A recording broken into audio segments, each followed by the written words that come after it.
तुमच्या computer skills upgrade करायच्या आहे? दिशा कम्प्युटर इन्स्टिट्यूट घेऊन आले आहेत महा डिस्काउंट ऑफर. आता कोणताही कोर्स करा फक्त 1800 रुपयांमध्ये.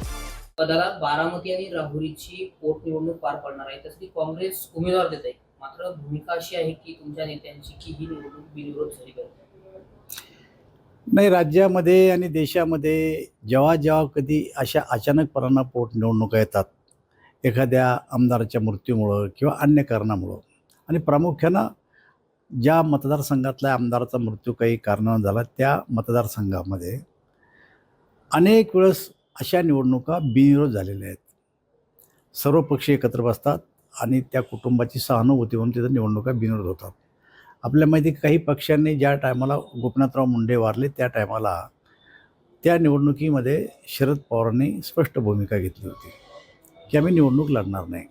मला आता असं वाटतं की ज्या ठिकाणी असे काही अपघाती मृत्यू झाले, काही कारणानं मृत्यू झाले, अशा ठिकाणी पुन्हा जो काही विरोधी पक्ष आहे आमचा, त्यांनी मोठेपणा दाखवला पाहिजे. आमच्याही पक्षाने काही ठिकाणी अशा प्रकारचे मोठेपणा दाखवलेले आहेत. आणि त्यामुळं ही निवडणूक बिनविरोध व्हावं अशी महायुतीची इच्छा आहे. यावर प्रत्येकाचा पक्ष आहे, त्यांचे विचार वेगळे, त्यांना जसं वाटेल तसं त्यांचे नेते निर्णय घेतील.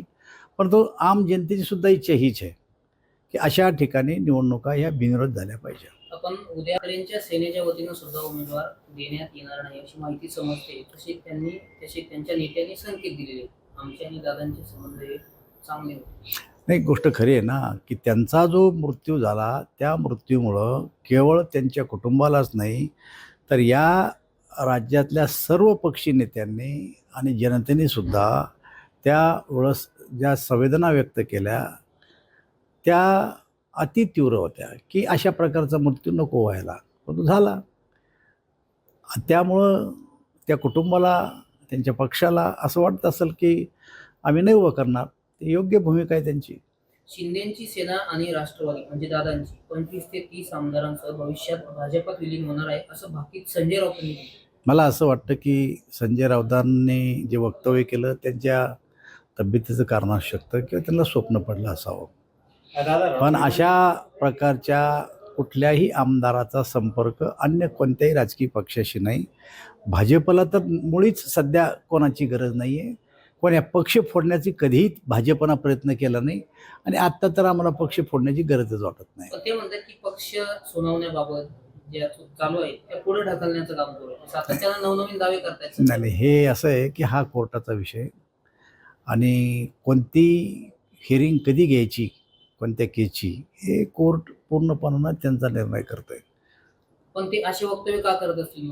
मी आपल्याला सांगितलं, एक तर त्यांच्या तब्येतीचा परिणाम म्हणा किंवा कदाचित स्वप्न पडलं म्हणावं, कारण त्यांनी काल तब्येतीचा उल्लेख केला आहे की मधल्या काळात मी तब्येत बरी नसल्यामुळं मी नाशिकला येऊ शकलो नाही असं मी काल चॅनलवर बघितलं, तर त्याचा तो परिणाम असेल कदाचित. दादा, राहुरी विधानसभामध्ये शिवाजीराव पाटील यांचं निधन झाल्यानंतर त्यांचा मुलगा तिथून भाजपच्या सीटवर लढत आहे. तिथे प्राजक्त तनपुरे हे अपक्ष लढत आहेत, तर याच्यात भाजपला काय? हे बघा, शिवाजीराव करुडले माझे अत्यंत जवळचे मित्र होते. ते आजारी पडले तेव्हा मी 3 ते 4 वेळेस त्यांच्याकडे जाऊन आलो. त्यांच्या प्रचाराला सुद्धा मी गेलो होतो. मी विधानसभेमध्ये भारतीय जनता पक्षाचा निवडणुकीचा प्रमुख होतो. आत्ता बिचाऱ्याचा दुर्दैवानं मृत्यू झाला आणि त्या ठिकाणी अक्षय त्यांचा मुलगा तो आता उभा राहणार आहे. मला असं वाटतं त्या मतदारसंघावर कर्डिले साहेबाची पकड होती. अपक्षसुद्धा त्या ठिकाणी ते निवडून आले होते नगर जिल्ह्यामध्ये. आणि अक्षयलाही परवा मी फोन केला त्याला तिकीट मिळाल्यानंतर की बाबा तुझे जे वडिलांचे दोस्त मित्र जुने कार्यकर्ते ते एकदा त्यांच्याशी संपर्क कर, पार्टी पूर्णपणे तुझ्या पाठीमागे उभं राहतं. त्यामुळे कोण उभं राहतं ही चिंता आम्ही करत नाही. आमचा उमेदवार निवडून आणण्याची कोशिश भाजप करेल. मला तुमच्या कम्प्युटर स्किल्स अपग्रेड करायच्या आहे? दिशा कम्प्युटर इन्स्टिट्यूट घेऊन आले आहेत महा डिस्काउंट ऑफर. आता कोणताही कोर्स करा फक्त 1800 रुपयांमध्ये.